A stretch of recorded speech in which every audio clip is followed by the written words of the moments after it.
अंतर मंतर जादू जंतर शू फकीर जी दुआ सां बेऔलादी के औलाद मिले मुंहिंजा दोस्तो।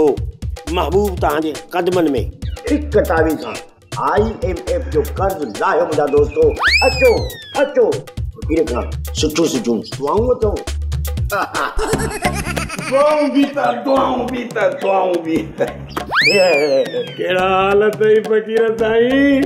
भलाइयो त ॿुधाए, मानी टुकुर बि खाधो थी जा मुंहं वांगे वते तो बुख ते थापरो। तूं पंहिंजो हवालु ॿुधाए।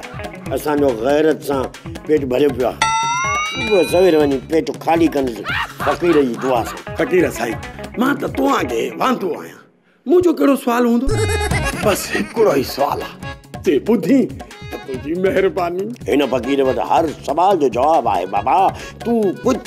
फकीर साईं, ही जेको परियां मुंहं जो दड़ो आहे, इन जो असली नालो छा आहे? मुंहं जो दड़ो या मुंहं जो दड़ो? इहो कहिड़ो सवाल आहे बालका? फकीर जी दुआ सां।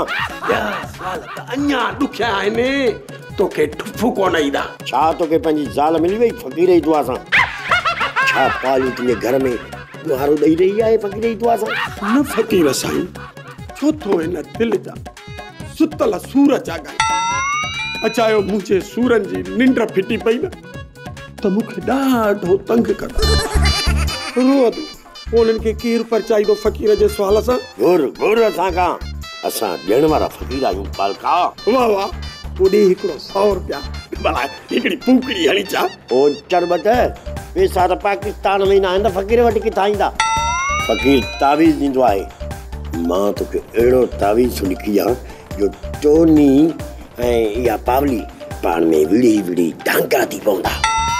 पोइ पावली थोड़ी हली ईंदी। हाँ, ओ तो वाह थी वई। त पोइ कढ 500 रुपया फकीर जी दुआ सां, छो त सखणी दुआ पिट बराबर। अरे अकुल जा अंधा, पैसो त पाकिस्तान में ही कान्हे, त हे हवाली तोखे काॾों ॾींदो? हवाली जो कमु आहे रुॻो हवाला करणु, पैसो ॾियणु न। चङो मोकिलाणी न आहे। वरी इंशाल्लाह जल्दी ईंदुसि। अलाह तुंहिंजो कोन ईंदो त मुंहिंजो जवाबु मूंखे ॾेई। हाँ, ॻोठु हलूं था। मां बि वॾो दिलेर आहियां। अॻे मां नांग ॾिठो, पर हाणे त मां नोड़ी को बि डिॼंदो आहियां। पर हीअं न सम्झजांइ, आहियां मां वॾो दिलेर। तुंहिंजी दिलेरीअ जा किस्सा त मां वॾा ॿुधा आहिनि। हाणे हली आ त हलूं। छो थो ॿुधाई? अरे कुझु बि न आहे। अरे गुलड़, मूंखे जेल में छो थो विझराए? पुलिस थी अचे, हेॾो जाॾे वठी थो हली।